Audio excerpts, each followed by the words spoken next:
abortion? Where have we been and where do we go from here? So I'm just facilitating. Our wonderful panelists, whom I'm sure you already know, are Lauren Levey, Fedak, and Kara Dansky.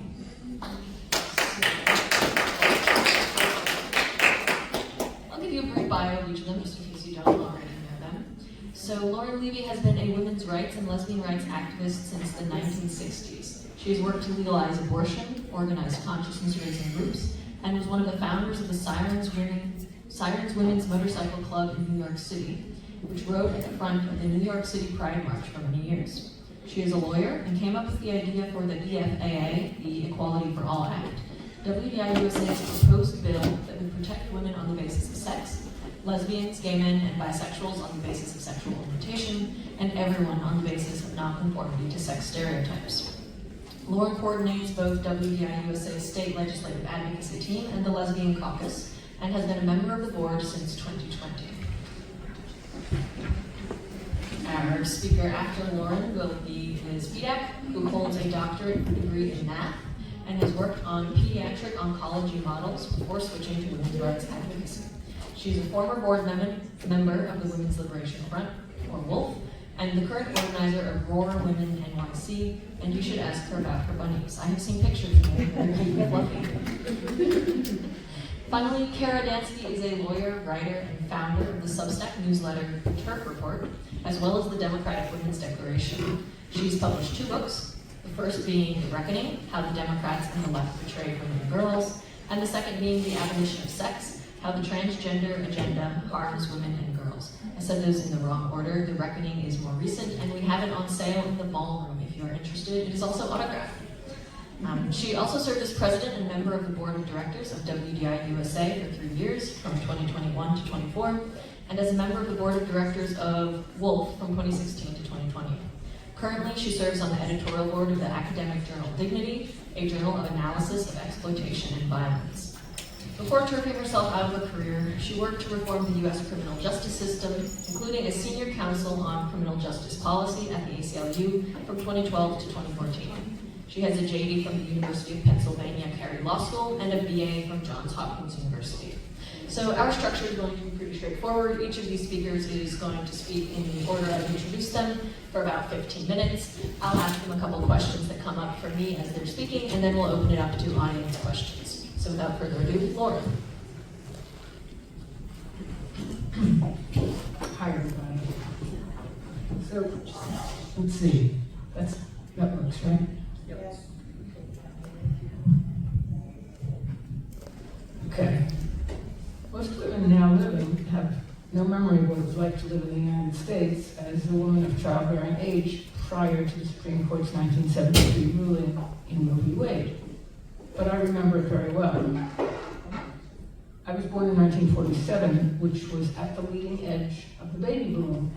So I grew up completely in a time and place where women did not have the right to choose to abort an unwanted pregnancy. In fact, even if you were willing to break the law, it was extremely difficult to access information about getting an abortion. And even then, it was quite costly to obtain an abortion that was effective and reasonably safe. And it all had to be done under a cloak of secrecy if you wanted to avoid a life-wrecking scandal. 1950s American culture began in 1946, right after World War II, and ended with remarkable suddenness and drama in the early to mid-1960s. So 1950s culture coincided with my entire childhood. It was my norm, my first norm. For girls and women, 1950s culture in my newly middle-class environment presented numerous types of restraints that worked together as a single restrictive structure. It produced widespread misery that was apparent whenever you were allowed to get a forbidden peek beneath the forced smiles and the forced fake naivete of the trendy pastel color palette, which I hate to this day. Those cultural restraints were as follows. First, abortion was illegal. Second, virginity ideology, for girls only, was by far the norm. The script was that no man would want to marry you if you hadn't been absolutely chaste. And then how would you live if you couldn't marry? Third, birth control devices were generally not available to single young women. Fourth, while there was an economic and cultural imperative to marry, marriage laws were truly draconian for women, but mostly you only found out what the terms were after you were married and applied for a credit card or had objections to being raped or something, or especially when you divorced. Fifth, discrimination against women in employment was generally considered reasonable. Sixth, lesbians were criminals, but also, simultaneously, lesbians didn't really exist. That's how 1950s culture was, lies and contradictions. Seventh, if you were a little girl, pretty much everything you were taught about how the culture worked was a romantic lie. So you were intentionally not given the tools you needed to deal with the cultural realities that forcibly blocked nearly every path to your liberty and autonomy. Historically, virginity ideology was based on the notion that every woman was fundamentally the property of her father until she was transferred to a husband as his property. Its value to the culture, meaning to men, was that a husband would want to be sure that his new wife wasn't carrying another man's child. Loss of your virginity meant the loss of your value in a world where women's only acknowledged value was to produce male heirs and more female virgins who could eventually themselves be bartered as part of a business deal or political alliance. In the 1950s, virginity ideology meant that substantial social stigma and financial hardship resulted from giving birth to a child while you were unmarried. There were girls in high school with me who were expelled from school simply for becoming pregnant. Expelled. The expectant fathers were, of course, not expelled. When I inquired, I was told it had to do something to do with preventing corruption of the other girls, who I guess were seen as pure and clean. I mean, I was horrified. For me, education and career constituted the only path I could see to achieving basic control over my life.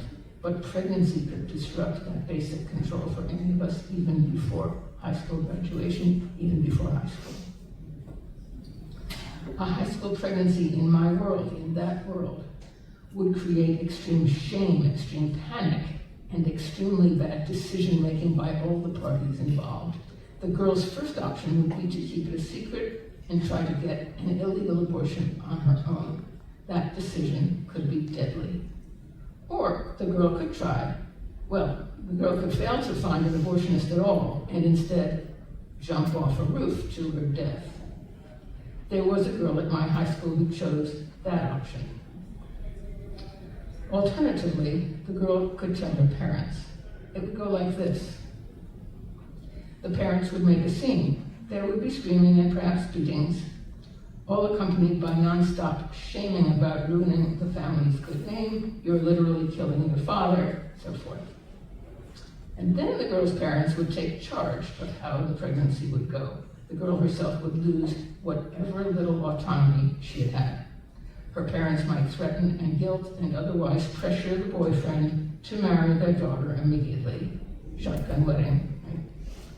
Or they might send her away to a home for unwed mothers or wayward girls, where she would stay until her baby was born and signed over for adoption.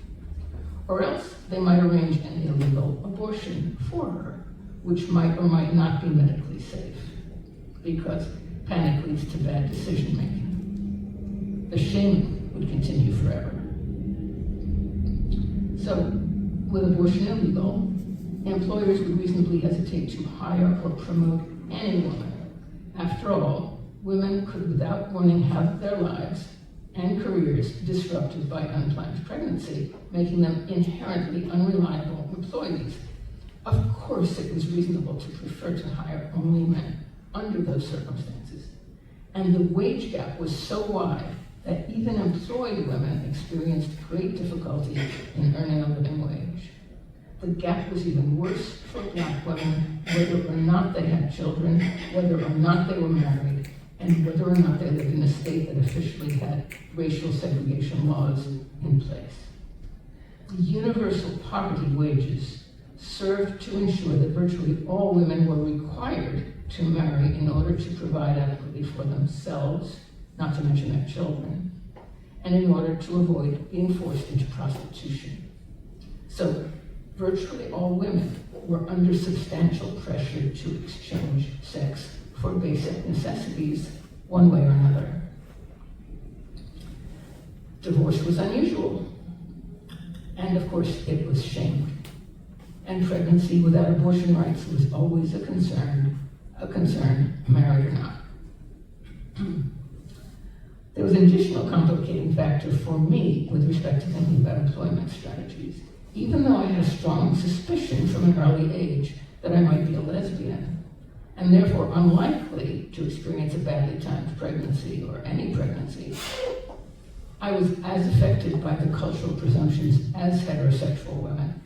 This is because lesbianism was paradoxically stigmatized, criminalized, and also made invisible. The message seemed to be that lesbians didn't exist any more than Tinkerbell did, but just in case they did, they could be socially ostracized and criminally prosecuted.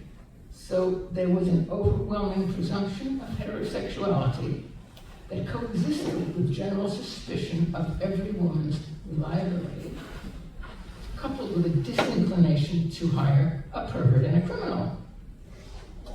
So explaining to an employer that he didn't need to worry about my having a career-disrupting pregnancy because I was a lesbian would not have enhanced my employment prospects. I would either be deemed unreliable due to the risk of pregnancy, or else antisocial and criminal. It was hard to imagine how I might frame myself as a desirable employee in any field. Eventually, it became clear to me that having free access to both birth control and abortion would be in the interest of every woman who wants even moderate control over the trajectory of her own life. I entered Bennington College as a freshman in 1965.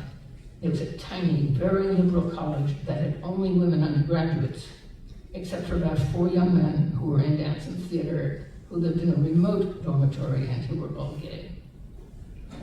To my delight, the 1950s, this is 1965, right? The 1950s was suddenly over as if a giant hand had flipped a switch. My classmates were overwhelmingly enraged, as I was, by the culture of lies and racism and corruption and war and injustice. We were absolutely delighted to find each other, and we were determined to address the whole mess collectively without delay, to tear down the whole damn thing. We were so completely done with the 1950s, which was all we had known. And suddenly, we were old enough and with enough of a critical mass in one place to organize an opposition. It turned out, of course, that Bennington College wasn't the only hotbed of revolution for my generation. The movement was not only national, but also somewhat international. There came a time early in my freshman year when a fellow student became pregnant. She most definitely did not want to become a mother. Happily, we weren't in high school anymore. We were legal adults, and we were no longer isolated from each other, each in her father's house. Someone learned that there was a nearby OBGYN, a woman who would perform an illegal but medically safe abortion for $1,200. That's $1,200 in 1965 currency. Adjusted for inflation, that's slightly over $12,000 in today's currency. It seemed fair under the circumstances, because the young doctor, if discovered, stood to lose not only her livelihood, but also her liberty. We would pass the hat again and again until we had enough. I'm not aware of any student who needed an abortion who did not get one while I was at Bennington. Roe v. Wade was decided in 1973. The ruling was understood as a compromise. A woman's right to abort existed, but that right diminished over the course of her pregnancy because the fetus was given increasing rights over the course of the pregnancy. My thoughts about the ruling were complicated. On the one hand, it was a great relief. Abortion was illegal and accessible everywhere in the United States. On the other hand, some of us also felt angry and disappointed that the all-male Supreme Court had denied a woman's right to absolute sovereignty and self-determination over the interior of her own body. It seemed to us that birth, that is, emerging from the mother's body, is the natural and obvious time to give her human rights, and not one moment before. Besides, how does it make sense that a stranger wearing a judge's robe or a pastor's robe has more interest in a fetus than the woman whose body protects it, the woman whose DNA it shares? So Roe seemed like a bad compromise, but a great relief nevertheless. Immediately after Roe, abortion-related deaths in the United States plummeted dramatically. Not surprisingly, most of the prior preventable deaths were deaths of poor women and women of color. Even in the 1950s and 60s, women needed agency and control over their lives, just as they needed air and water. Now that safe abortion once again is becoming unavailable to some American women, unsafe abortions will inevitably increase. That is inevitable because women will naturally risk their lives for liberty and agency. And once again, the women who die will disproportionately be poor women and women of color. This is not debatable, and also it's not a secret. Current anti-abortionists know that women will die in proportion to the success of their campaign. The data is well known and it's obvious anyway. The anti-abortionists simply don't care if lots of young women die, and I suspect they especially don't care if most of those women who die are not white. Many of those campaigners are quite vocal about wanting more white babies and fewer of those others. The campaign is utterly cynical. It's not hard to see that there is currently a comprehensive global trend toward once again forcing women out of public life and back into the home. It can be seen in the move to prohibit all public opportunities for women to be only in the company of other women through the lie of gender identity. It can be seen in the attempts to re-stigmatize lesbians as TERFs or as ungodly degenerates. It can be seen in the increased violence and subjugation of women by men in ordinary movies as well as in pornography. It can be seen in the ever-increasing pornification of women's fashion, in the men's rights movement demanding virgins and trap wives, in the discussions of whether women, particularly married women, should even have the right to vote. Pete Hegseth, we see you. And in the erosion of women's right to abortion. The women's liberation movement of the late 1960s and early 1970s was advantaged by two crucial tools. First, women meeting in women-only spaces and talking together about the political class called women. And second, greatly increased options for controlling our reproduction. It is no accident that both of these rights are now being undermined, one mostly by the left, the other mostly by the right. Once again, women are going to die as a result because women, like all human beings, will risk our lives for bodily autonomy and liberty. And once again, the burden will fall disproportionately on poor women and women of color. The 1950s have been summoned back, and the new version is smarter because it has learned from the past. But the good news is that women can learn from the past too.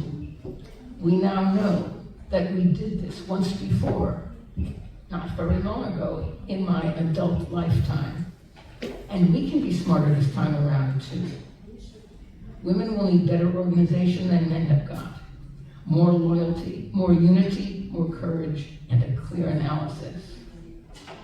The good news is that some of us still have the muscle memory we developed over 50 years ago.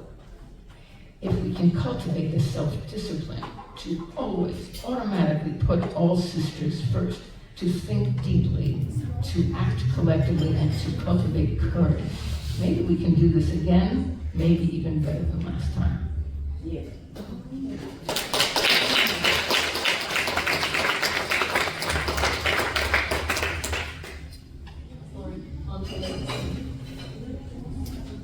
Hi, so I'm here as a representative of the women of childbearing age, so now my demographics are relevant.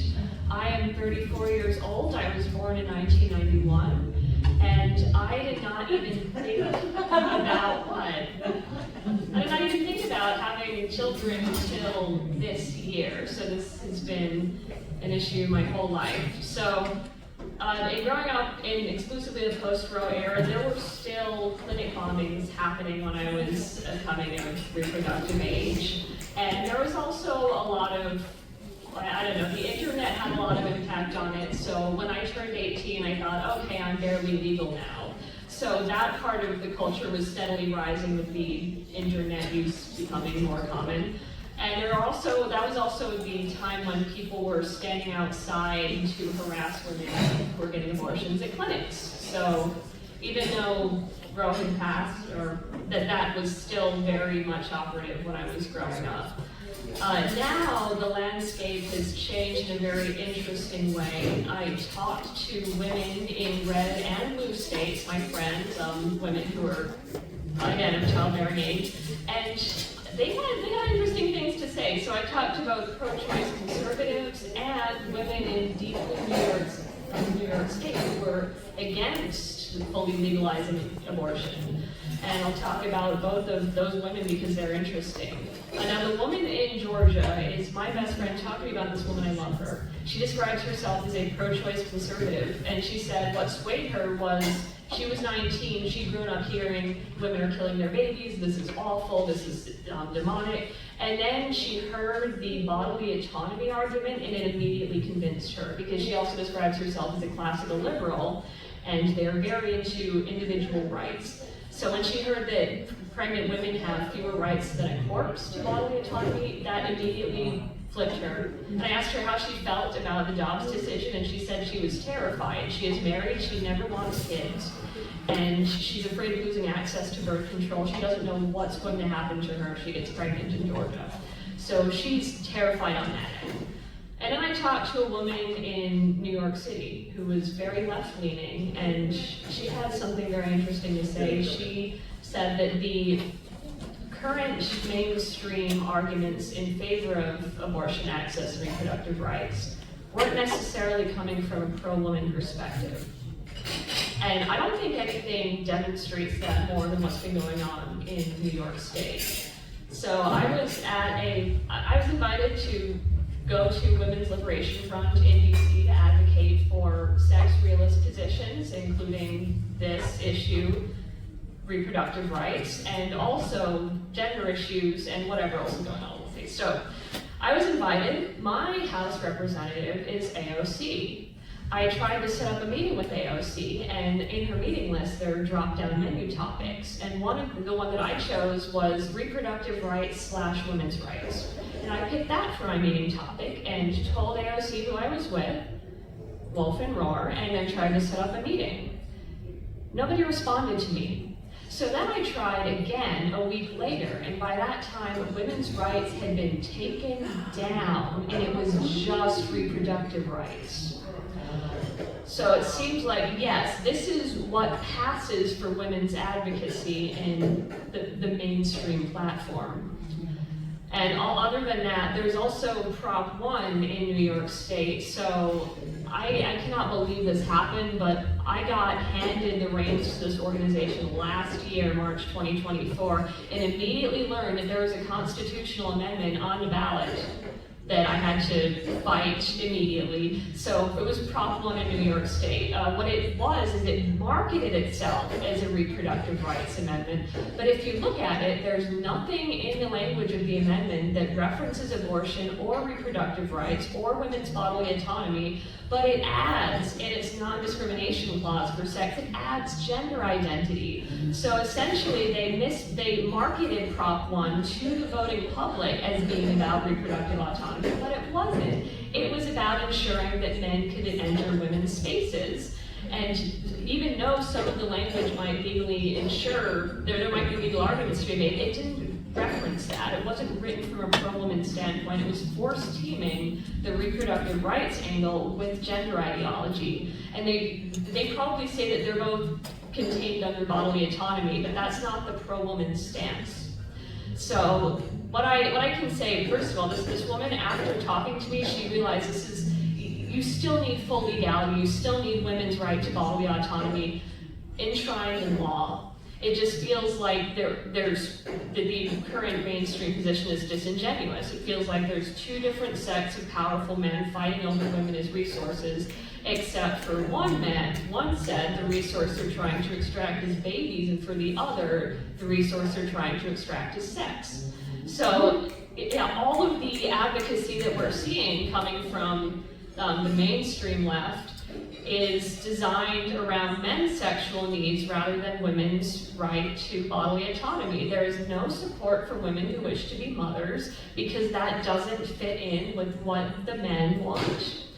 And so women in blue states are starting to realize that and push back about it. So they need to be, I don't know, we need to talk about the separation between the legal issue of body autonomy versus the cultural issue that this is being, let's say, exploited. And unfortunately online, both of the most powerful voices on either side are men.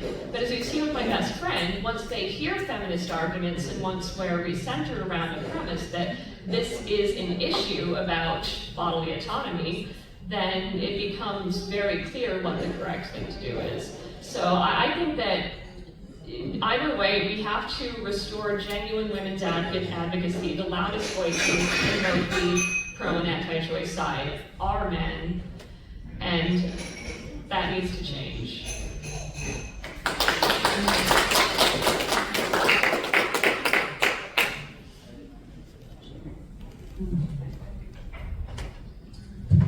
Okay, I have been told that I need to stand up here at the podium in order to have my slides, so that's what I'm going to do. Just briefly, I want to say that it's almost even more insidious than what Liz described, because I'm starting to hear the argument that trans is a reproductive rights issue.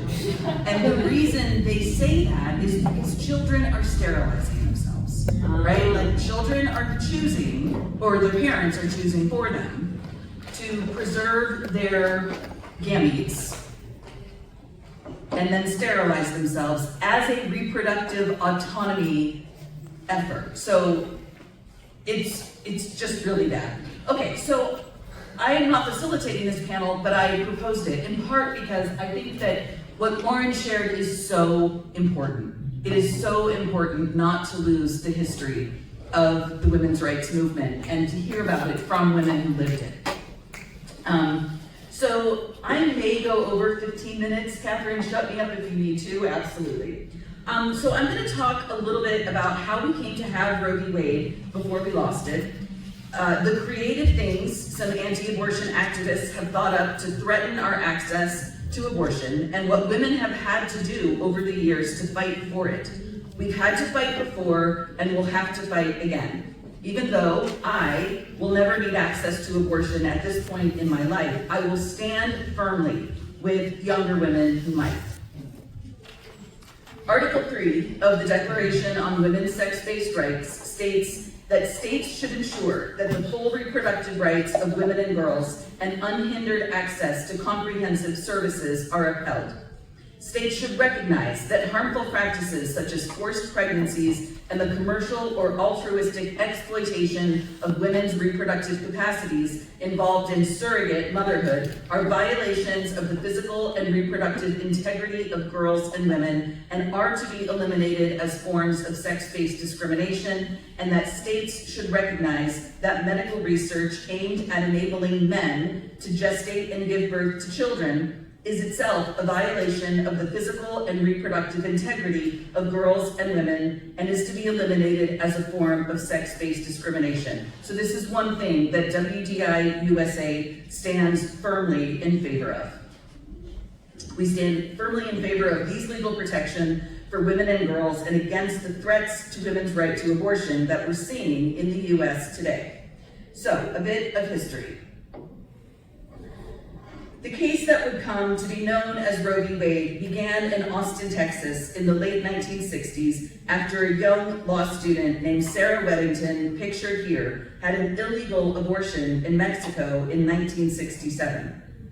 Weddington had started law school at the University of Texas in 1965, one of 5 women among 120 men in her class. She was 20 years old at the time. She would later date a man named Ron Weddington and, celibate until the two began discussing the possibility of marriage, began having sex with him and eventually became pregnant. Abortion, of course, was illegal in Texas at the time, and she was not prepared to have children, so they went together to Mexico for an illegal abortion. She was one of the lucky ones in that her abortion was safe and healthy, and she survived. Her story is all documented in her 1992 book, A Question of Choice. Weddington filed Roe v. Wade in the U.S. District Court for the Northern District of Texas on March 3, 1970, when she was just 25 years old. She would go on to argue it before the Supreme Court in 1972, and at the age of 27, in 1973, the Supreme Court ruled that states could not constitutionally ban abortion outright. States could place limitations on its availability under certain circumstances, as Lauren described, but the ruling was basically clear. For the most part, U.S. women should have the right to make our own decisions about our reproductive lives. Sarah Weddington died in December of 2021, approximately 6 months before Roe was overturned. After Roe, people who disagreed with it found other ways to threaten and harass women who sought abortions. One of those was an organization called Operation Rescue. Operation Rescue was founded by a man named Randall Terry in 1986. Its slogan was, "If you believe abortion is murder, act like it's murder." It had several tactics. One was to block the doors at abortion clinics. This became a very popular tactic, and a related organization called Operation Rescue West popped up in California in 1988, led by a man named Jeff White. These people are scary. They're not just against abortion. They did not simply fight for anti-abortion laws before state legislatures and before the courts. They did not simply try to get Roe overturned. All of that would have been perfectly legal and within their rights. These people would literally just block access to clinic doors. They would harass and cajole women seeking access to clinics, literally right in their faces. Women would have to deal with people screaming in their faces that women are baby killers, whores, and sinners simply for seeking a pregnancy termination. In the summer of 1991, Operation Rescue held something called the Summer of Mercy in Wichita, Kansas. They were mostly focused on a physician named George Tiller. Thousands of anti-abortion extremists participated in sit-ins and blockades of clinic entrances. Over 1,600 arrests took place during the first 3 weeks. The entire event lasted 6 weeks and involved over 2,600 arrests. The nationally known televangelist Pat Robertson participated. At the time, I was affiliated with my college women's center. I attended college in Baltimore from 1990 to 1994, back when we were actually allowed to have a women's center. Gender had not yet infiltrated it. We were all women. We organized Take Back the Night rallies and formed a task force to take on campus sexual assault. I'm not sure if any of us had a truly radical feminist consciousness at that point, but I know that we were involved in genuine feminist activism.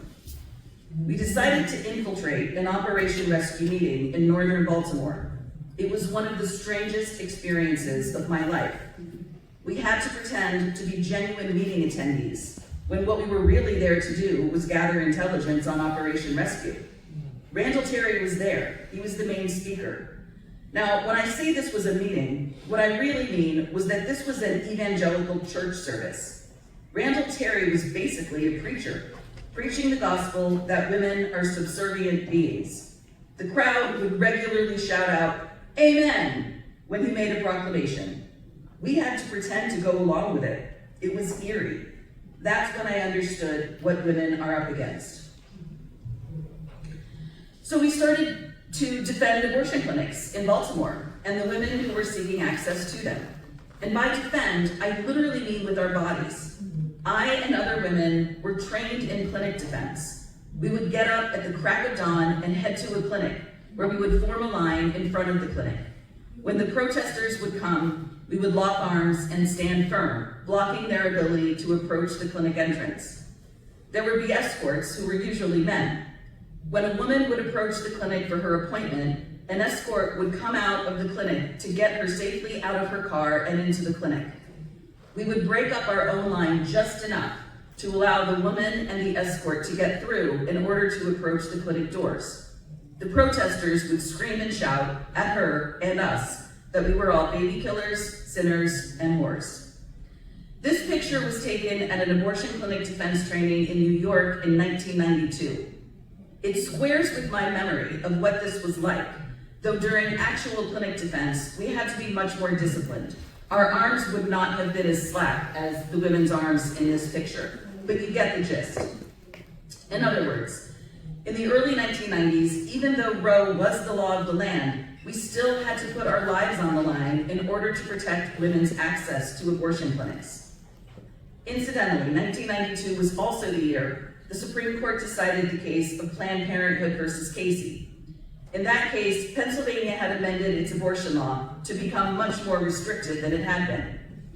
Among the new provisions, the law required informed consent and a 24-hour waiting period prior to the procedure. A minor seeking an abortion required the consent of one parent, and, if you can believe this, a married woman seeking an abortion had to indicate that she had notified her husband of her intention to have an abortion. These provisions were challenged by several abortion clinics and physicians. The case made its way through the courts, and the Supreme Court eventually issued an opinion that saved Roe, but upheld most of Pennsylvania's restrictions. Happily, the Supreme Court decided that married women should not have to notify their husbands of their intent to terminate a pregnancy, but it ruled that the other restrictions were lawful. When I say that clinic defense meant that we had to put our lives on the line, I mean that literally. Violence against abortion clinics and providers had already happened, and in the early 90s, it started to escalate dramatically. In 1982, an abortion provider named Dr. Hector Zavalos and his wife had been kidnapped at gunpoint by members of a group called Army of God and held hostage for over a week. Here are a few examples of anti-abortion violence that happened during the years when I was doing abortion rights advocacy in college. In 1991, a masked man shot and paralyzed a clinic worker in Springfield, Missouri. No arrests were ever made. Also in 1991, a provider named Dr. Carpin was shot and wounded outside his clinic in Houston, Texas.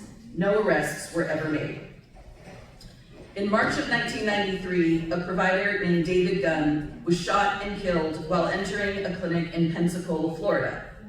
A man named Michael Griffin, who was associated with Operation Rescue, was convicted and sentenced to life. In August of 1993, Dr. George Tiller, who was the focus of the 1991 Summer of Mercy by Operation Rescue, was shot in both arms at point-blank range by a woman named Rochelle Shannon as he was leaving his clinic. Shannon was convicted and sentenced to 11 years. Law enforcement officers found an Army of God manual buried in her backyard. George Tiller was eventually shot to death in 2009 by an anti-abortion extremist named Scott Roeder, who was convicted and sentenced to 50 years. In August of 1993, a provider named George Patterson was shot to death in a parking lot. Patterson owned and killed that March. In July of 1994, Dr. John Britton and a clinic escort were murdered by a man named Paul Hill. Another clinic escort was shot and wounded in the attack. This was also in Pensacola, Florida. In December of 1994, in Brookline, Massachusetts, a man named John Salvi shot and killed a Planned Parenthood receptionist named Shannon Lowney. He then went on to a second clinic where he killed a receptionist named Leanne Nichols. 5 others were wounded in that attack. Salvi then drove to Norfolk, Virginia, where he shot several people outside a different clinic. I understand that many of us are very angry at Planned Parenthood these days for providing harmful hormones to kids, and we should be. But we should also understand that for many decades, Planned Parenthood was a critical provider of women's health care, including, but well beyond, abortion, and it withstood countless threats from the religious right. So in the early 1990s, even though Roe was the law of the land, women still had to fight and put our lives on the line so that women would have access to abortion. And of course, we still do, especially now that Roe has been overturned. In 1994, Congress enacted the Freedom of Access to Clinic Entrances Act.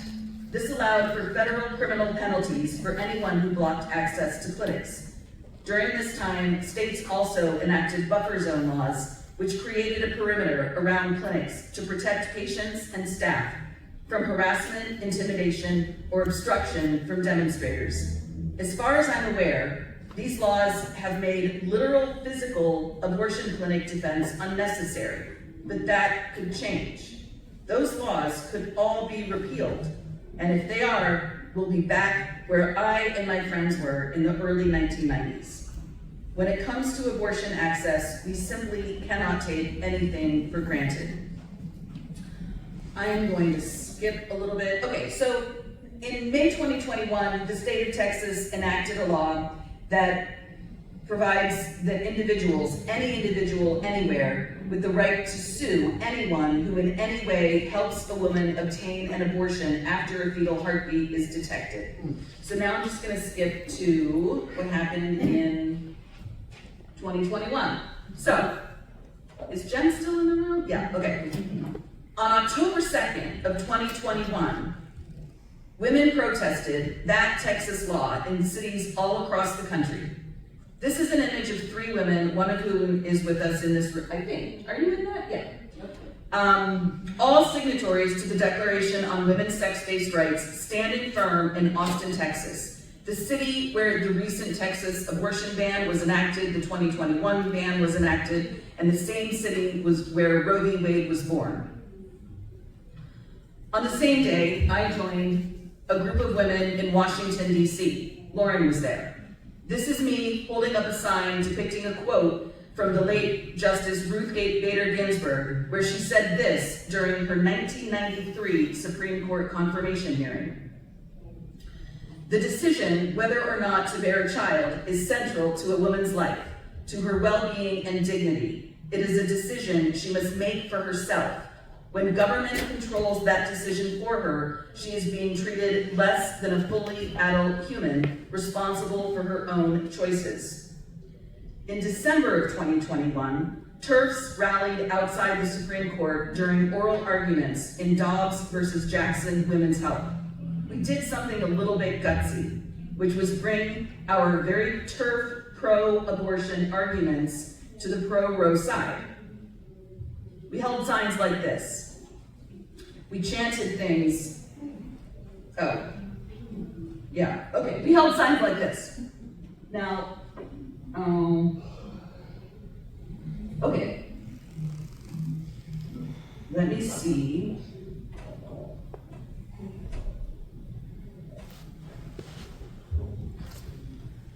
This is a short video that I would love to actually play if I can.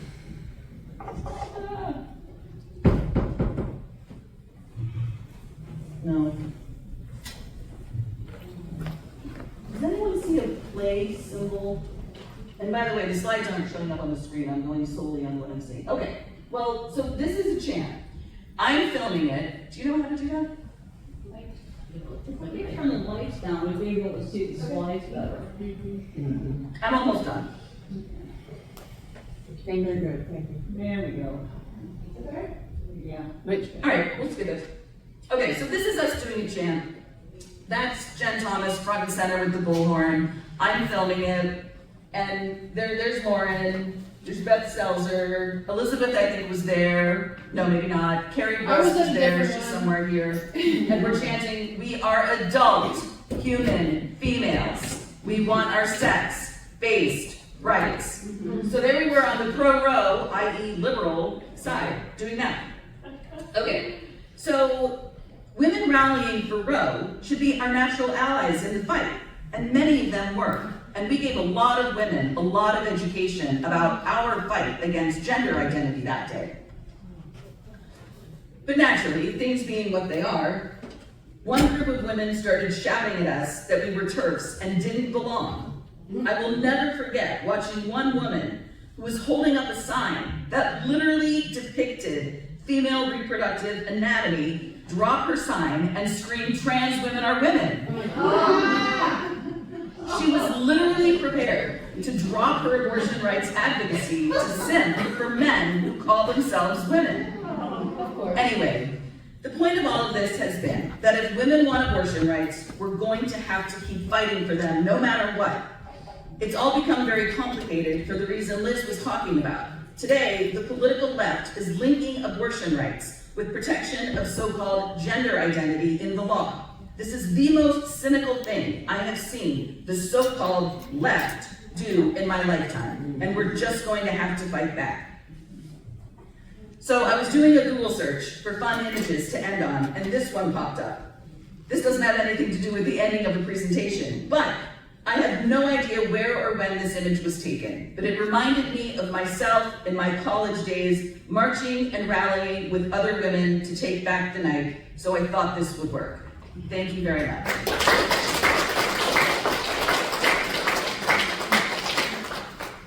right, thank you so much, everyone. That was great. We have just about a half hour left for questions. So before we get to you guys, I just have a couple very quick ones I wanted to just run through here from each of you. So Lauren, you mentioned in the 50s, women were not given the tools needed to deal with the misogynistic culture they were steeped in. I think that's still true today. If we look at this from a lens specifically of reproductive autonomy, what tools do women today still need, and how can we help provide those to them? I'd like to hear.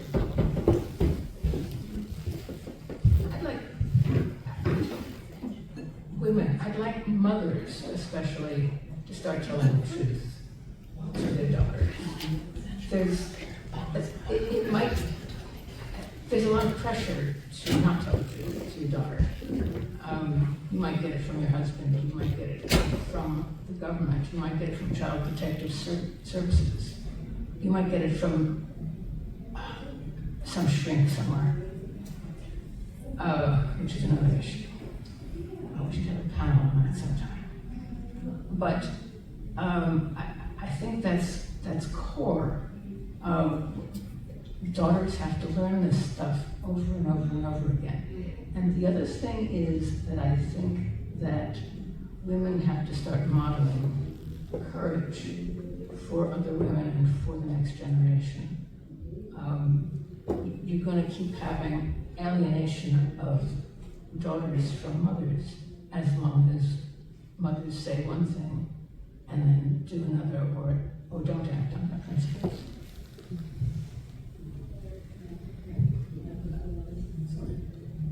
Right, so I want women to learn how to recognize what I'm going to call a compassion trap or an empathy trap. That is what we know as the be kind rule.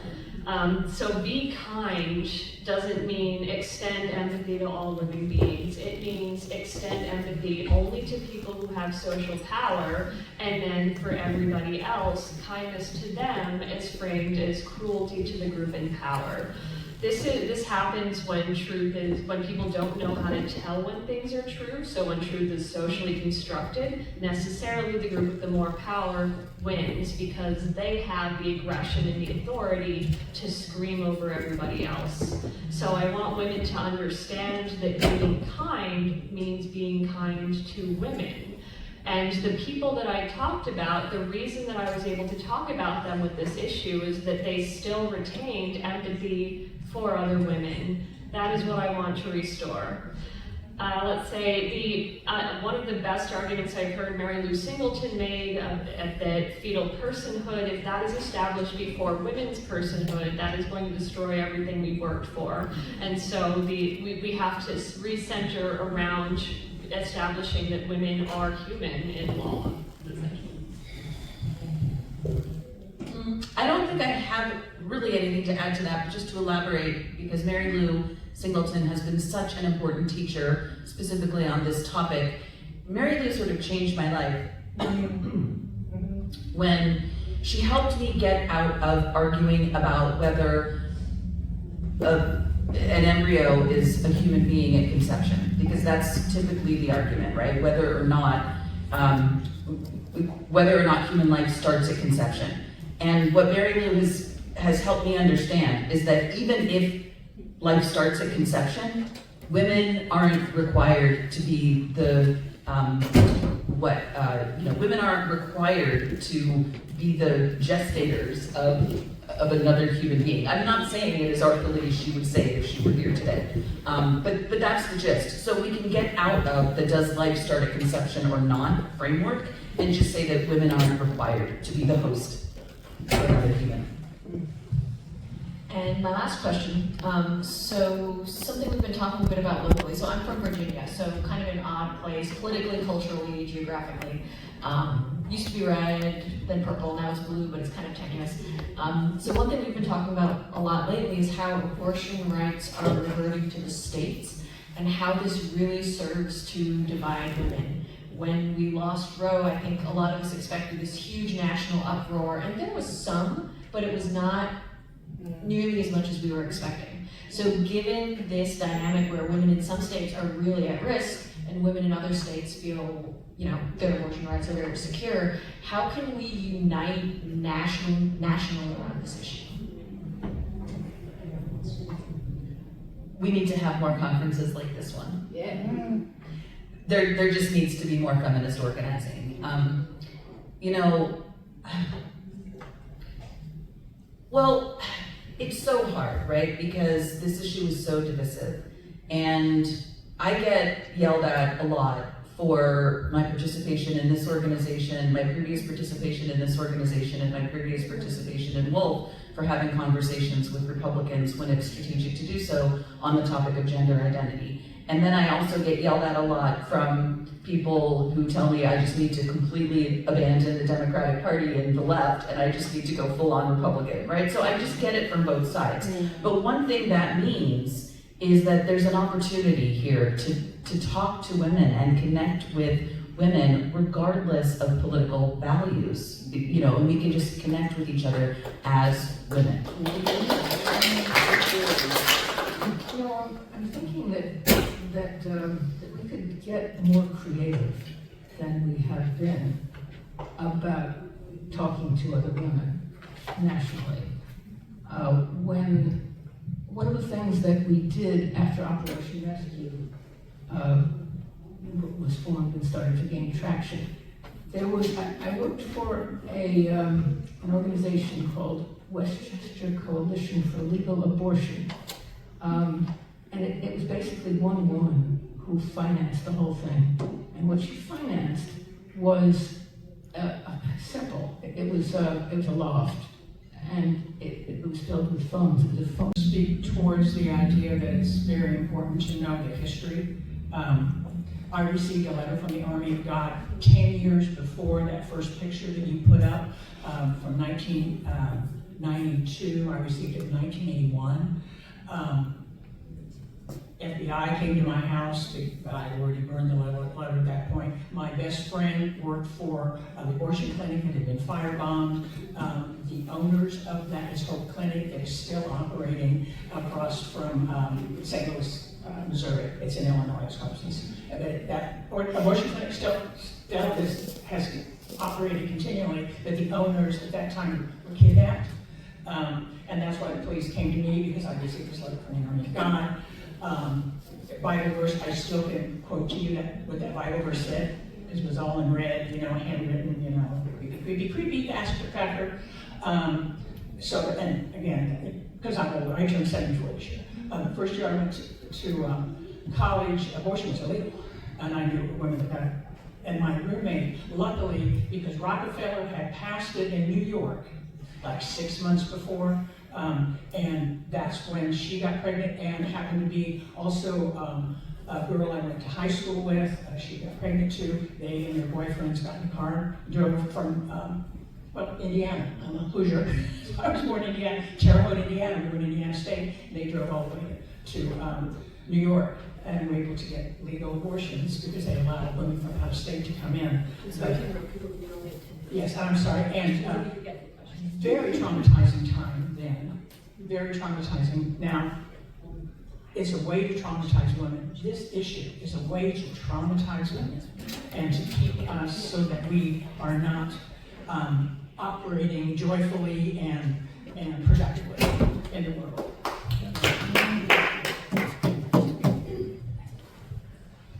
Hi, I was born in February of 1973, so I'm literally the first generation that our mothers had a choice.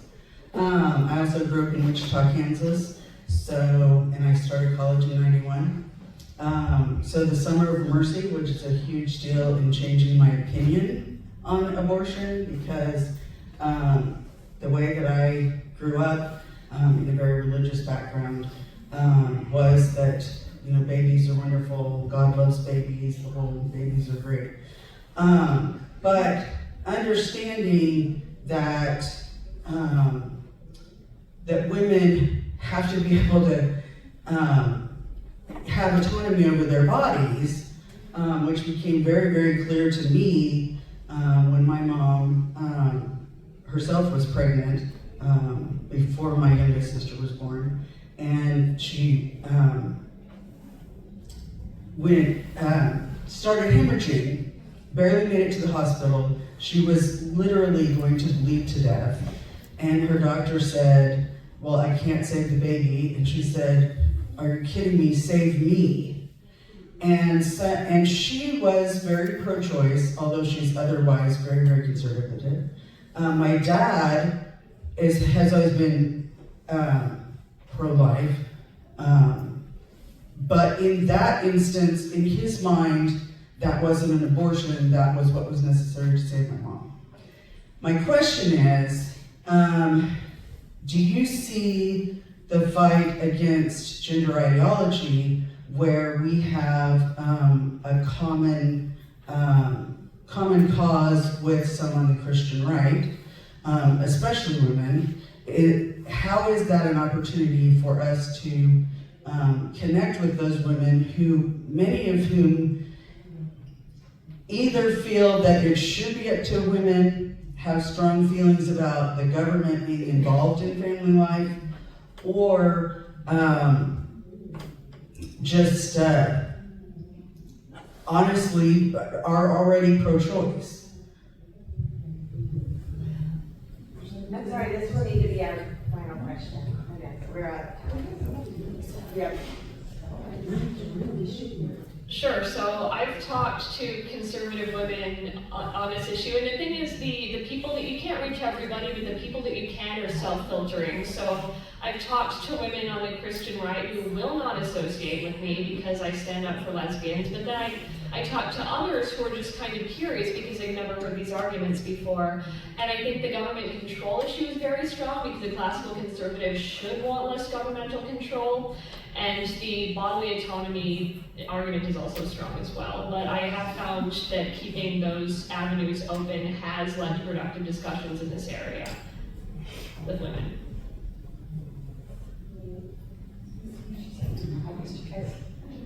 We have until 11:50, so I think.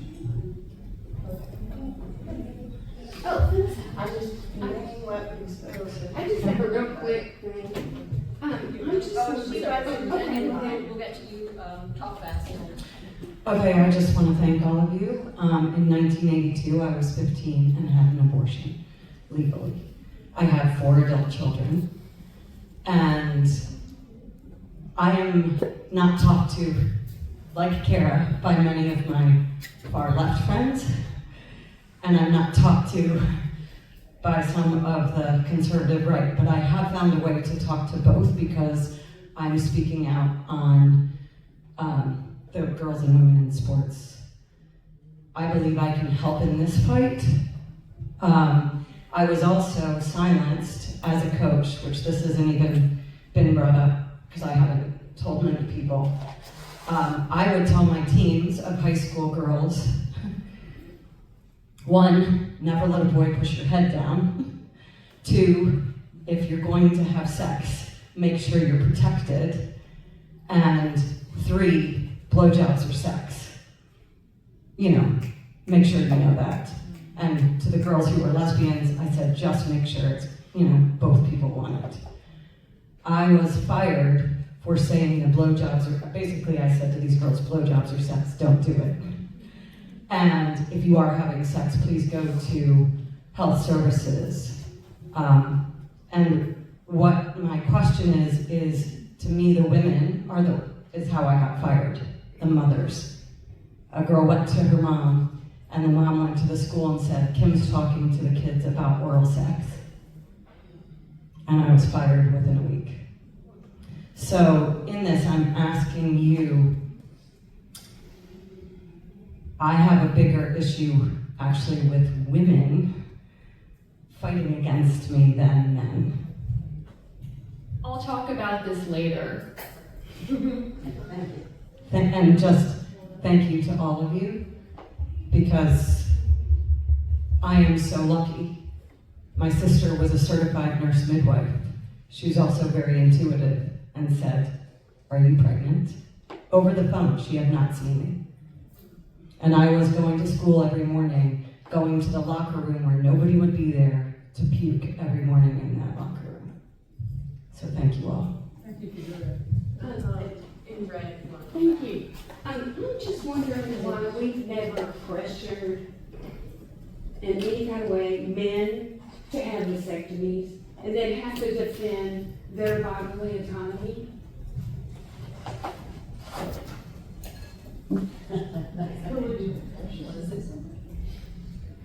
Yeah, pretty much. It's set up to benefit men. Patriarchy, you know, not the word. Yep. I'm sorry. Patriarchy. Oh, yeah. But I mean, it's worth a try to push for it. Under what circumstances? Like a rapist doing something like that? No, just for bodily autonomy. I mean, I don't think mandatory vasectomies for men across the board would hold up. Like, What would? I just don't think, I don't know, I mean, I can't give legal advice, but I don't think just requiring men across the board to have vasectomies would ever hold up if someone were to challenge it in court. But, so my point Patriarchy. Yeah. I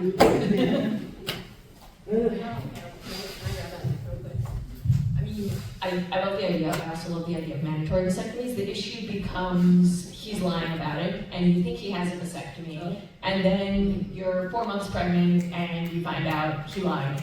Yeah. So, I mean, short of like But I mean, if they castrating can them. mandate our bodies, we can mandate theirs. We can mandate they get one, and they can mandate a circumstance where they can revert. Yeah, I see what you're saying. I think it just might bite women, but it's an avenue worth exploring. And I'm sorry, Christine, but we are going to have to call it.